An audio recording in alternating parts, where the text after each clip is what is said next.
Très chers compatriotes, avant toute chose, je m'incline devant la mémoire de nos forces combattantes tombées au front, de nos compatriotes victimes de la violence, de l'insécurité et de l'abandon de l'État.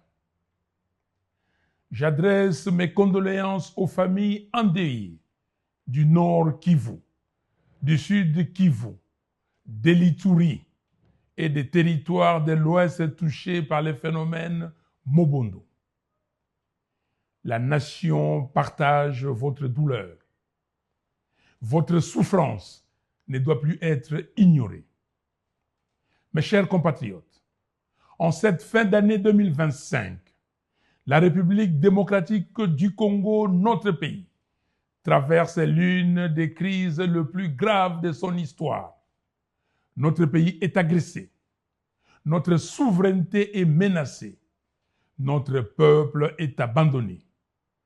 7 ans après les hold-up électoraux de 2018, le temps est venu de rappeler la vérité sans détour. Le compromis politique entre Joseph Kabila et Félix Tshisekedi a échoué. La prétendue passation civilisée du pouvoir n'a produit ni paix, ni stabilité, ni cohésion nationale. Elle a affaibli l'État, fragilisé nos institutions et ouvert la voie aux ennemis de la République.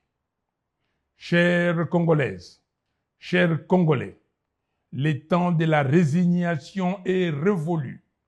Le temps du mensonge est terminé. Le temps de la peur doit prendre fin. Aujourd'hui, les faits sont implacables. Plus de 8 millions de Congolais sont déplacés sur leur propre sol. Des millions vivent comme réfugiés. Plus de 3/4 de notre population peinent à se nourrir chaque jour. Et notre nation continue de pleurer des millions de vies fauchées par des guerres imposées, notamment par l'agression rwandaise et ougandaise. Ce drame n'est ni une fatalité, ni une malédiction. Il est le résultat de la convoitise étrangère, mais aussi de choix politiques irresponsables, des compromissions honteuses et de l'abandon de la volonté populaire.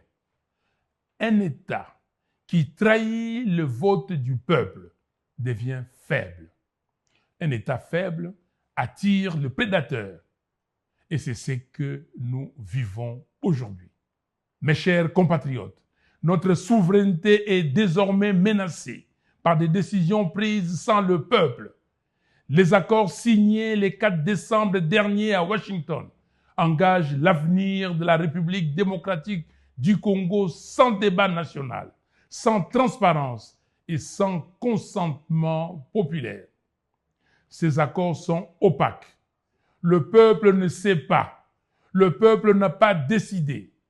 Le Congo n'est pas une propriété privée. Le peuple congolais a le droit de savoir. Il a le droit de décider. Face à cette situation, une vérité s'impose. Rien ne changera sans le peuple. L'histoire ne se fait jamais sans lui. Et l'avenir du Congo ne se construira ni dans le silence, ni dans la peur, ni dans la division. C'est pourquoi nous le disons clairement, le dialogue national inclusif est une nécessité vitale. Refuser ce dialogue, c'est refuser la paix. Refuser ce dialogue, c'est prolonger la crise. Refuser ce dialogue, c'est engager une lourde responsabilité politique. Nous lançons également un appel ferme à la communauté internationale. Nous exigeons l'application stricte de la résolution 2773 des Nations Unies. Nous exigeons une condamnation claire du Rwanda pour les crimes commis sur le sol congolais. Les Congos ne demandent pas la charité. Les Congos ne demandent pas la pitié.